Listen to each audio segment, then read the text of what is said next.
वैंदा तिरुपतीला जाताना काय झालं, एका आंध्र प्रदेशच्या पेट्रोल पंपावर आम्ही गाडीमध्ये तेल टाकायला थांबलो.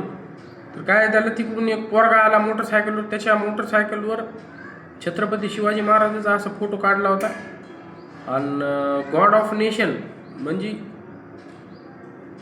नेशन म्हणजे तुम्हाला कळलं असेल, बरं ज्याला कळत नाही त्याला सांगतो की गॉड ऑफ नेशनमध्ये भारताचा देव असं तिथं लिहिलेलं होतं. तर मग मी त्याला विचारलं, म्हणलं ये क्या आहे?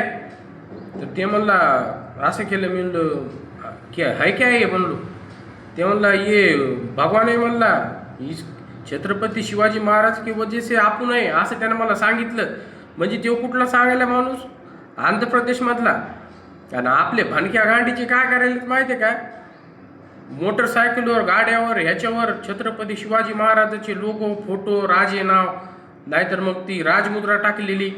आणि ह्याच्या गाड्या कुठं दलिंद्र्याच्या उभ्या, तर बारच्या बाहेर हे मधात मुताड पेत बसलेत. आणि बाहेर गाडी, आणि पुन्हा मुताड पिऊन यायचं. ती गाडी घेऊन कुठं वळायचं, कुठं पाडायची गाडी नेऊन, त्याच्यावर चिखल, त्याच्यावरच हे नाही धिंगाणा केलेला सगळा. काय काय बहादराच्या गाडीवर महाराजाचे लोक मोटरसायकलवर. आणि छपरे काय करायला तर पोरीच्या मागं लागले तर लाईन मारीत. म्हणजे तुम्हाला अक्कल पाहिजे की आपण कायसाठी त्याचा उपयोग करायला. अहो, ज्याला पुरा जग मानतंय त्या माणसाचा तुम्ही दुरुपयोग करायले. तुम्हाला अभिमान पाहिजे त्या गोष्टीचा, तुम्हाला अभिमान नाही, पण तुम्ही अपमान करायले ना महाराजाचं नाव, महाराजाचा लोगो, शिवमुद्रा वापरून. म्हणजे आपल्याला अक्कल पाहिजे की आपण महाराजाला कुठं ठेवायला पाहिजे, एवढी पण आपल्याला बुद्धी पाहिजे.